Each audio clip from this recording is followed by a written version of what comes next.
our next guest has been around the block quite a few times already, undoubtedly one of the best entrepreneurs in South Africa, Thando Hlongwane. Thando is the founder and CEO of 𝗲𝗲𝗶𝗃𝗃𝗃𝗃𝗃𝗃 Payments, as well as a founding member of 𝗫𝗏o and 𝗍𝗏𝗔 Finance. He's been tackling education and financial inclusion for many years already, despite the fact he's only in his early 20s, which always amazes me. Thando, I know you're a wealth of knowledge on all things startup, tech, and funding, and it's awesome to have you with us. It's great to be here. It's great to be here. And good to see you. It's been a while. It's been too long. Great to have you. So we've got quite a nice range of young entrepreneurs on the call as well. So looking forward to hearing some of your story, hearing some of your thoughts on entrepreneurship. Maybe just starting off easy, can you give us a short overview of what 𝗲𝗲𝗶𝗃𝗃𝗃𝗃 Payments does and why it's important? Sure. So at 𝗲𝗲𝗃𝗃𝗃𝗃, we build contactless payment technology, which is all around, making payments without the need for inputting, passwords, PINs, or really just making it super frictionless to pay. I guess Apple Pay is a good example of that, but even something as simple as, tapping your card against a point of sale machine is a contactless payment. And I guess what makes us quite unique and special is that we enable contactless payments directly on smartphones. And so we remove the need for additional hardware. Traditionally, merchants would typically have to buy a POS machine, those clunky terminals that you see everywhere. We enable contactless payments directly from a phone. So a consumer can literally tap their bank card against a merchant smartphone, and we can do a contactless payment. We've also enabled low-end contactless payments using Bluetooth for like the lowest end smartphones. Yeah, so that's just a bit about what we do. It's contactless payments, enabling simple payments for the mass market. Yeah. Cool. And has it gotten easier over time, or is the third company just as much of a hustle as the first? I definitely feel as though it's gotten easier. Interestingly enough, I'd probably say the first version of my startup world was super manual. I ran a tuck shop at Res. So I was at UCT. I actually ran the Res tuck shop, and again there, well, I think the market's pretty well defined, but you need to figure out what are the right products for the target markets. You then need to figure out how you market to these guys. You need to price well, given the fact that you're dealing with students with only a certain budget. And I think from that time all the way through to the startup that I've built now, and startups that are currently running now, there are a lot of core pieces that have remained consistent.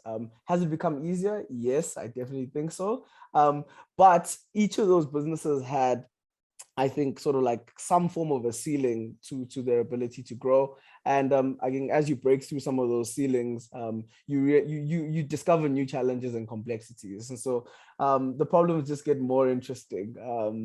And so, yeah, I think the starting point, I could say like has become easier, but like as they grow, I've started learning newer things that I think weren't necessarily very applicable from my previous startups. Yeah. Amazing. Thanks for sharing that. So, I mean, you touched on it now, and I'd just like to maybe pick your brain on it a little bit more. So there's obviously many different components at play that need to come together for a startup to actually succeed. Rooted in the problem, of course, but then you have your team, your product, your access to market, the overall timing. Based on your experience over the past few years, which of these would you say are the most important when you're starting out, and why would you say so? It's tough because there are many things that can make or break a business, right? But I'm convinced, and I take this predominantly from 𝗏𝗏𝗏𝗏𝗏𝗏, sort of from Y Combinator. And he said it sort of like when we were in, I guess we made the final round of YC, we didn't actually get in. And he was like, the person who ultimately matters, and the answer that the only person you need to solve for or optimize for is your customer. At the end of the day, the market is the most important thing. It's like, if you don't have a market you're selling to, if you don't have a customer that's actually going to buy your product or service, you don't exist as a business.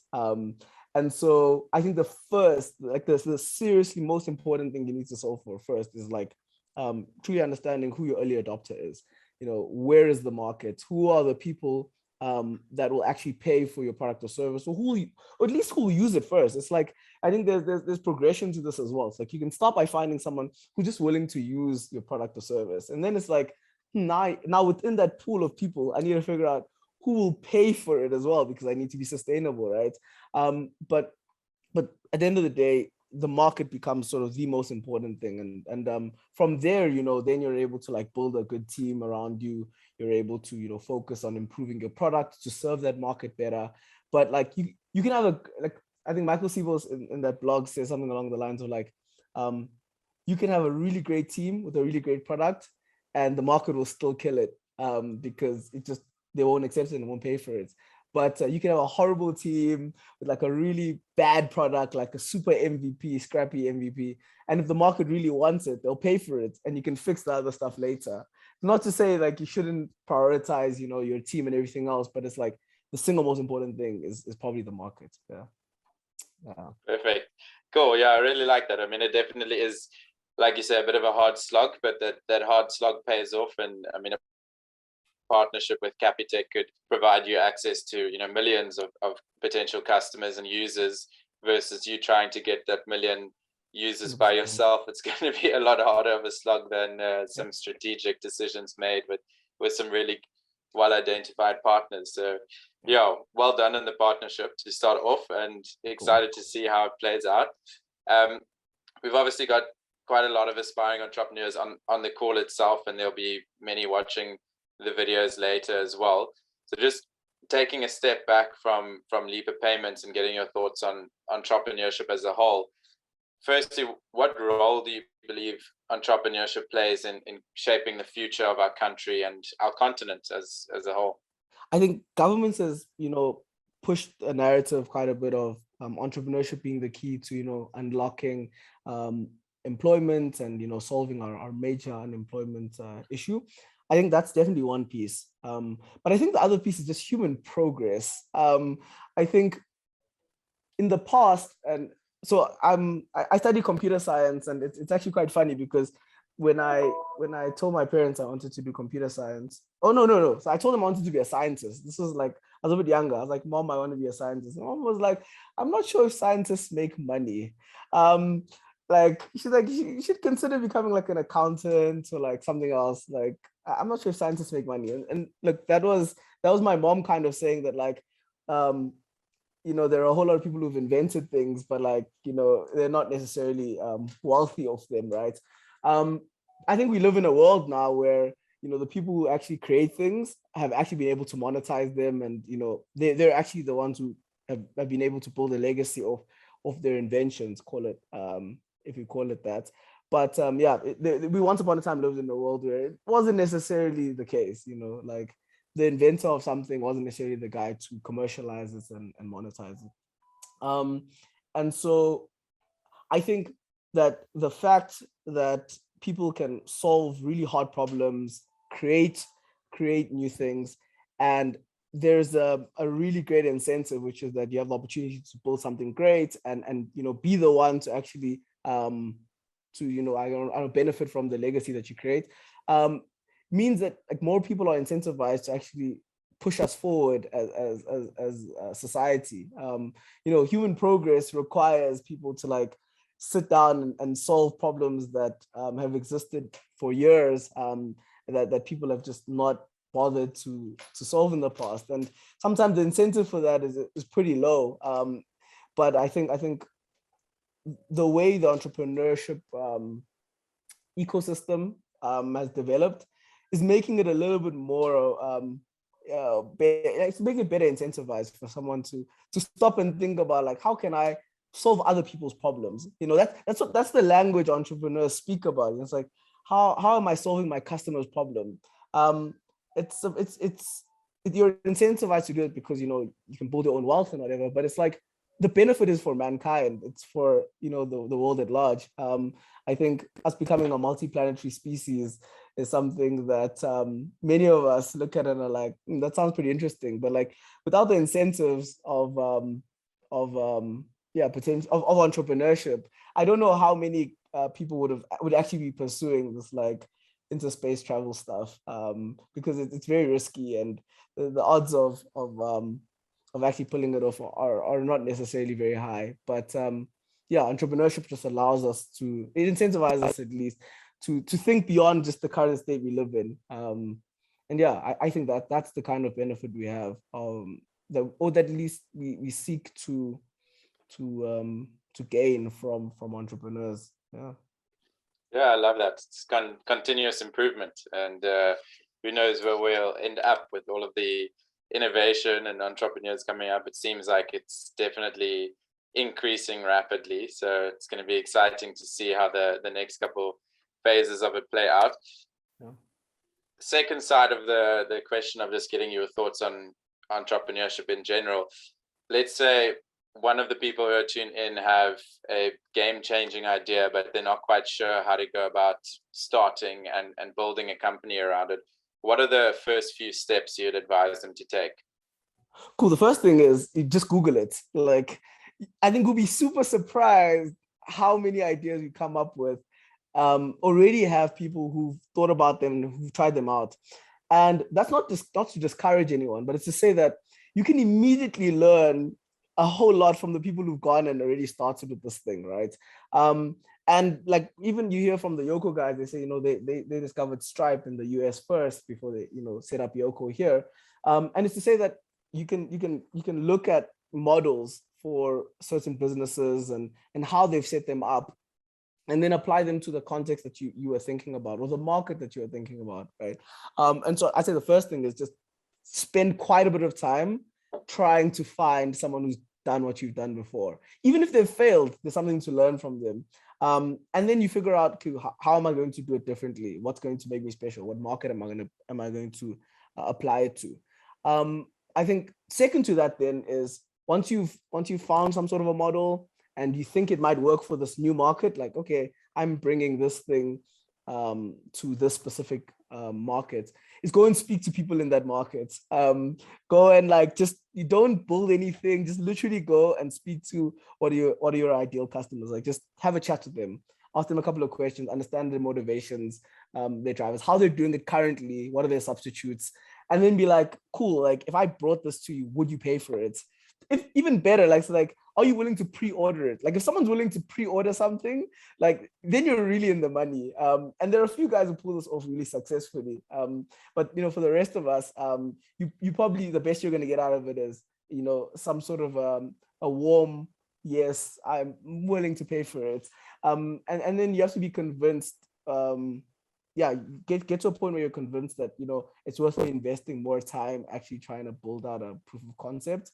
Because you'll find that along the way, just those conversations, everything from researching in the market for existing solutions, speaking to some potential customers, you'll find common threads of what's probably the most important thing in this idea that you actually need to address first and solve for first, and that becomes your MVP.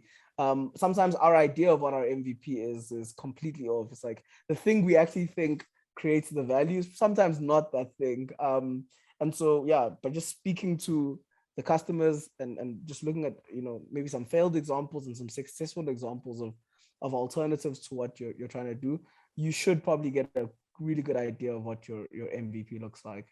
Yeah, I think that's great, man. I see there's quite a few comments coming through of just saying how excellent the ideas are. So yeah, thanks for diving into that one and sharing some insight there.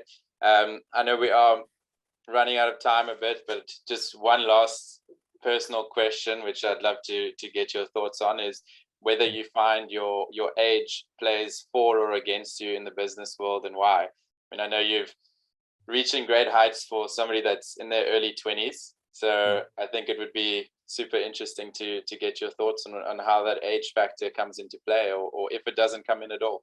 I do think it plays a role, specifically on the B2B side. When you're dealing with corporates, there's initially that question of like, does this guy really know what he's talking about? But I think what ultimately sort of becomes the defining point on whether or not you're going to close the deal or not is whether one, you know what you're talking about, two, you're actually solving a real problem, and three, whether you actually have the solution that actually solves the problem, right? And what I've typically found is your first engagement with someone, they're a bit hesitant. The second engagement, they realize that, okay, this guy knows what he's talking about. He actually understands my problem. And thirdly, his solution seems like it could actually solve it. And then really, there's really no need for age to be a question mark if someone believes you can execute on things. But with that said, I recognize my weaknesses. And so my team is significantly older than me. I've built teams with guys older than me. Like I think the oldest guy on our team now is 40, which is interesting. But I know that's part of also understanding as an entrepreneur that you have your limitations, your weaknesses, and then you build a team around that. You build a team that sort of supplements your weaknesses and complements your strengths. Yeah? Nice. I really like that ending point there as well, because I think especially when starting out, many of us kind of look for co-founders which are similar to us because we might be a little bit, scared of being challenged or are just more comfortable with people that kind of grew up in the same area, have the same way of seeing the world. But to actually surround yourself with people that complement your weaknesses and your strengths complement theirs, you ultimately build a much stronger team in the long run. And then you have these super interesting conversations because you have completely different perspectives. I mean, you may butt heads a little bit from time to time, but in a good way, because it helps you kind of break through those stereotypes and biases that you may have and ultimately get to the root of the problem. So I think that's definitely an important thing to bring light to at the end of your comment there. And glad to hear that the age doesn't play too much of a factor, because everybody on the call here is young. So I think you've definitely shared some inspiration there. I see there quite a few comments coming through of everybody being really impressed by how happy and bubbly you are and how much energy you continuously bring to conversation. So thank you so much for bringing all of that with you. I'll definitely share a link to your personal and company profiles. And thank you so much once again for joining in, for sharing some of your insights. Wishing you guys all the best with 𝗲𝗲 Payments. I know that it's going to be a very successful path ahead. So looking forward to keeping close eyes on it. All right, fantastic. Thanks, everyone. Cool. Have a great afternoon. Cheers, Thando. Cheers, everyone. Cheers.